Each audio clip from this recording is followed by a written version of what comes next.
news, the things that happen, it's no wonder. I believe that a lot of that stuff happens because we get stressed out from these images. We get stressed out from these things that we hear. And life is stressful enough. You're trying to make a living. You're trying to find the way to pay the taxes on your home. You're trying to find a way to be able to save for retirement or even get through retirement. I have listeners that tell me, that give me donations, $5 or $10 here and there, sometimes $50, as they can, but they tell me they're in their 70s or 80s and they're working full time. Some of them admittedly said they didn't think they were going to live that long, but they have. My grandfather was a banker. He was a vice president of Mid-Atlantic Bank. Very proud of my grandpa. But he outlived my grandma, and I miss my Grandma Sue. I had two great grandmothers, Grandma Laura, Grandma Sue, and then I just lost my mother-in-law. She was like a mother to me and grandmother. But she was Bila. But anyway, I don't think he planned on living as long as he did. And luckily, he had equity in his house, and he was able to do a reverse mortgage, and he was able to die in his house. I think that's what everybody wants to happen, but some people are just not so fortunate, and he knew the importance of saving. And how do you not be a banker and you're giving loans out and not? But he did. But he lived to a ripe old age, close to 90, late 80s. And my grandmother lived that long, on my mother's side. And God bless her, my grandmother Laura. I was just blessed to have great grandmothers. I just miss them to death. You just wish that they could be with you. And I know they're in heaven, but I wish they were still down here. I mean, they would be over. What did my mother used to say? Older than Methuselah, just ancient, old, decrepit. As a lot of names for it, but man, they were the sweetest people on the earth. That's when life was good. And now I understand. I understand now from my parents' perspective now. I'm 47 years old. I'm not like over the hill, but I think I'm at an age now where now I understand, and I think it takes that long to live to really start understanding what they meant. When they would say, remember the good old days, and they were talking back in the 50s, okay, where there was just a different something to America. There was a different spirit. There was more respect for the law. There was more respect for each other. The Pledge of Allegiance, I mean, everybody was excited to stand. People went to church. And a lot of them went to church because it was out of respect. Because their parents said go, and they went. And you did.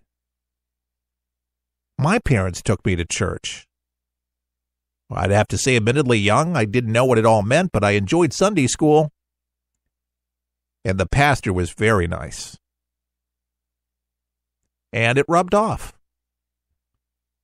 It was a right thing to do to hear that there were repercussions for sin, and that we weren't alone, and that there was a creator, and that God had a plan and purpose. And I needed to hear that early on to know that we were not just a bunch of amoebas floating around as they were teaching in science. It really didn't matter. And to me, like that lunatic in Vegas, apparently an atheist, you wander around aimlessly in this world believing that, there's no telling what a person's capable of doing. Because they believe that that's the final destination, death, and that's it. There's no judge or juror. There's nobody going to be running that film after death. Nobody going to judge you because it's the end. My friend, I believe it's not. I believe that there will be that great awakening. And for these folks that I talk about, I believe that they have met their loved ones in heaven if any of them preceded them. A 34-year-old, this is a Vegas police officer I've been talking about yesterday. His name was Hartfield, his last name. He was described as a well-respected and selfless member of the community. The military veteran had a son. He had a daughter.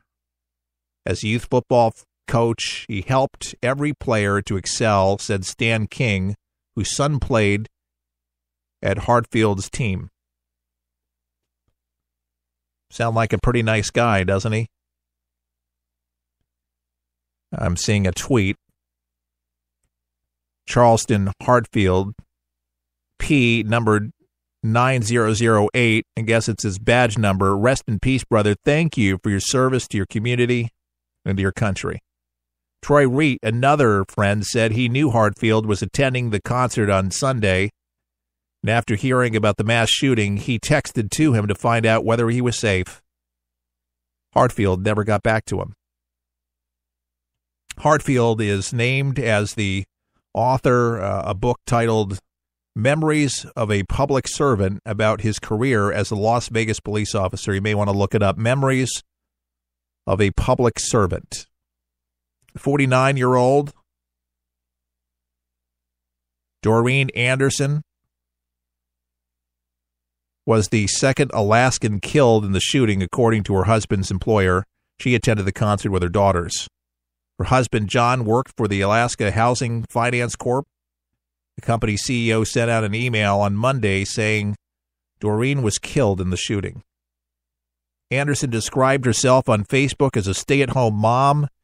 Insisted in the minor league hockey game, interested in the minor league hockey game, Alaska Aces. She was a member of the Aces cowbell crew. Doreen was most beautiful, kind, and giving woman I have ever known. She loved her husband and girls with a passion we could never match, wrote Gail Simmons' wife. White, a friend. I think that's a typo there. According to KTUU, I admired her every action. She was an angel on earth and will forever walk in our lives. These are people, folks. These are people that you could know. People that could be a loved one of yours. Denise Burdines, 32-year-old mother of two, soon-to-be grandmother from West Virginia, passed away in the arms of her husband, Tony. Denise passed in my arms. I love you, babe, her husband wrote on social media, according to Metro News, a radio station in West Virginia. Just hours before the attack, Burdines posted a picture of social media from the festival showing herself and her husband smiling as they stood in the front of the stage. It was the second time the couple attended the festival. Lisa Romero Muntz, 48-year-old, who was a beloved high school secretary and advocate for students from New Mexico. She was described as an incredible, loving, and sincere friend, mentor, and advocate for students by the Gallup-McKinney County Public Schools interim superintendent. Lisa Romero of Gallup was among those killed during the mass shooting, and I'm looking at a picture of her. Looks like somebody I could know or do know. Her husband, children, and grandchildren survived, according to the school district. Sonny Melton, 29-year-old, from Big Sandy, Tennessee, died protecting his wife when gunmen unleashed a haul of bullets, his family told Fox affiliate WZTV. Sonny Melton was a young guy, 29 years old. At this point, I'm a complete disbelief and despair. The man's wife, Heather Melton, told the station in a statement yesterday, I don't know what to say. Sonny was the most kind-hearted, loving man I have ever met. He saved my life and lost his. Melton, 29, was a registered nurse who worked at Jackson Madison County General Hospital in Jackson, Tennessee, according to his Facebook profile. On Friday night, Melton posted on social media site that he was attending the Route 91 Harvest Festival in Las Vegas with his wife, an orthopedic surgeon. The couple worked at the same hospital and married in 2016. Sound like somebody you might know, huh? Let's see, who else do we have? Adrian Muffet, 35-year-old Alaska native, died during the concert, family member said Monday. Muffet worked as a fisherman and went to Vegas to attend the concert to treat himself to something nice and fun, his sister told the Associated Press. Adrian Muffet of Anchorage, Alaska, was one of the people killed when a gunman again opened fire on a country music festival in Las Vegas. Another victim, Shannon Gothard, described her brother as a man with a hearty laugh and a former competitive hockey player who still dabbled in the game. His whole life was always around hockey, she said. The faces, the pictures, folks, young and old. The 35-year-old Sandy Casey, special ed teacher from California, was on a weekend trip with a small group of teachers. She passed away. Another woman, 28 years old, Jessica Klimchek, had just gotten engaged. The scope of this tragedy, folks, worldwide, there's people from all over the world that knew these people. Susan Smith, 53-year-old, was a California resident who worked for the Semi Valley School District. Since 2001, Susan was wonderful with the kids and the staff, was an integral part of the school community here, said Jake Finch, public information officer for the district. She was the hub of everything that happened at the school. If a kid is sick, she's the one who calls the parents no matter how chaotic things got here. She was always smiling. Coworkers learned about Smith's death from friends who attended the festival with her. Guidance counselors were made available to students and teachers. And when students were told, they took part in activities such as writing letters and making cards for Smith. Folks, I just suggest